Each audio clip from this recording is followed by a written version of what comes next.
ସାଂସ୍କୃତିକ କାର୍ଯ୍ୟକ୍ରମରେ ଉଛୁଳି ପଡ଼ିଲା ଗଣ୍ଡ ସାଂସ୍କୃତିକ ସମାଜର ବାର୍ଷିକ ଉତ୍ସବ।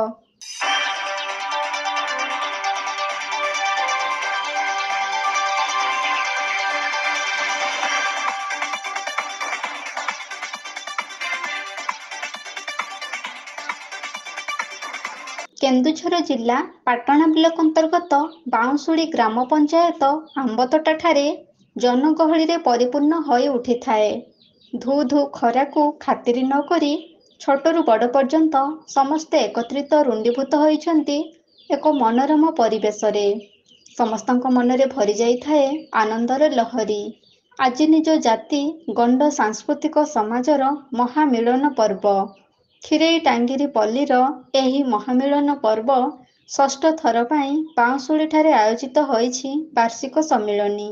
ଖିରେଇ ଟାଙ୍ଗିରି ଏବଂ ବାଉଁଶୁଳି ଗ୍ରାମ ପଞ୍ଚାୟତର 8ଟି ଗ୍ରାମକୁ ନେଇ ଏହି ପଲ୍ଲୀ ଗଠନ ହୋଇଥିବା ବେଳେ ପ୍ରତିବର୍ଷ ଏହି ବାର୍ଷିକ ସମ୍ମିଳନୀକୁ ମହା ଆଡମ୍ବର ସହକାରେ ପାଳନ କରାଯାଇଥାଏ। ଏହି ବାର୍ଷିକ ଉତ୍ସବରେ ପ୍ରତି ଗ୍ରାମରୁ ଗଣ୍ଡ ଜାତିର ଭାଇ ଭଉଣୀମାନେ ଆସି ଏକତ୍ରିତ ହୋଇ ନିଜ ଜାତିର ପରମ୍ପରା ସଂସ୍କୃତିକୁ ବଜାୟ ରଖିବା ପାଇଁ ଉତ୍ସାହିତ ହୋଇଥାନ୍ତି। ଯେତେ କାମଧନ୍ଦା ରହିଥିଲେ ମଧ୍ୟ ଏହି ପବିତ୍ର ଉତ୍ସବ ମହାମିଳନ ପର୍ବକୁ ନିଜର ପାରିବାରିକ କାର୍ଯ୍ୟ ବନ୍ଦ କରି ଏଠାରେ ସାମିଲ ହୋଇଥାନ୍ତି।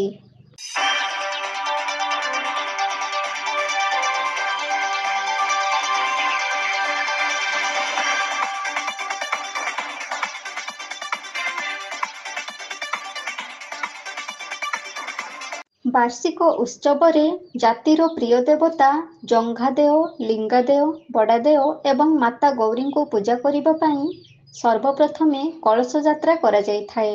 ଏକ ପୁଷ୍କରିଣୀରୁ କଳସ ଯାତ୍ରା କରାଯିବା ଦୃଶ୍ୟ ଖୁବ୍ ଆକର୍ଷଣୀୟ ହୋଇଥିଲା। ଝିଅ ବୋହୂମାନେ ମୁଣ୍ଡରେ ପୂର୍ଣ୍ଣ କଳସୀ ବହି ଏକ ବିରାଟ ଲମ୍ବା ଧାଡ଼ିରେ କଳସର ପରିବେଶକୁ ଖୁବ୍ ପବିତ୍ର କରିଦେଇଥିଲା। ଭକ୍ତି ଓ ଭାବନାରେ ନିଜର ପ୍ରିୟ ଦେବାଦେବୀଙ୍କୁ ପୂଜା କରିବା ପାଇଁ କଳସ ଯାତ୍ରା କରିବାରେ ମହାପୁଣ୍ୟ ମିଳିଥାଏ ବୋଲି ବିଶ୍ୱାସ ରଖିଥାନ୍ତି। କଳସ ଯାତ୍ରା କରି କଳସକୁ ବିଧି ଅନୁସାରେ ପୂଜା ମଣ୍ଡପରେ ସ୍ଥାପନ କରି ଜାତିର ଦେହୁରୀଙ୍କ ଦ୍ୱାରା ପୂଜା ଅର୍ଚ୍ଚନା କରାଯାଇଥିଲା। ଏହି ପୂଜା ବେଳେ ସମସ୍ତେ ଏକାଗ୍ର ଚିତ୍ତରେ ସମସ୍ତ ଭାଇ ଭଉଣୀ ପୂଜାରେ ଯୋଗ ଦେଇଥାନ୍ତି। ପୂଜା ଶେଷରେ ଅତିଥିମାନଙ୍କ ଦ୍ୱାରା ସଭା କାର୍ଯ୍ୟର ଆୟୋଜନ କରାଯାଇଥିଲା।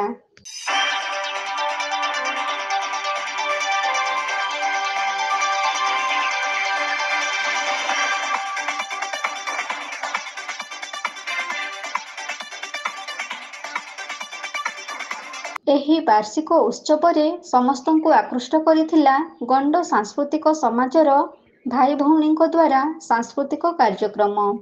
କିଛି ସମୟ ହେଉ ପଛେ ଏକ ମନୋରଞ୍ଜନର ଖୋରାକ ଯୋଗାଇଥିଲେ ଛୋଟ ଛୋଟ ଭାଇ ଭଉଣୀମାନେ। ନିଖୁଣ ଅଭିନୟର ନୃତ୍ୟ ପସରା ଏହି ବାର୍ଷିକ ଉତ୍ସବକୁ ଭିନ୍ନ ଏକ ପରିବେଶରେ ପରିଣତ କରିଦେଇଥିଲା।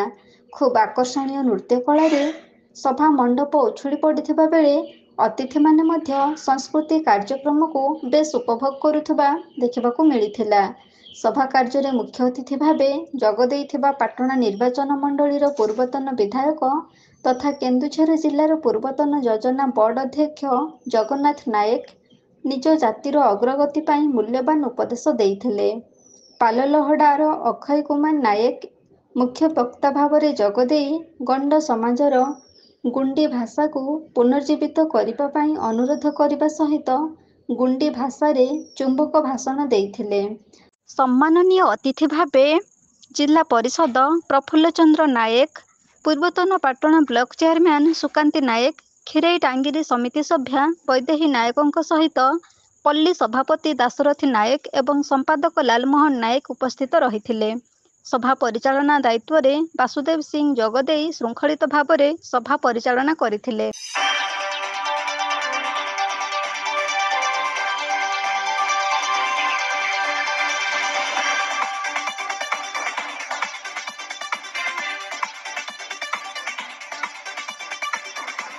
କେନ୍ଦୁଝର ପାଟଣାରୁ ବଳରାମ ସେଠୀଙ୍କ ରିପୋର୍ଟ, এবি ନ୍ୟୁଜ।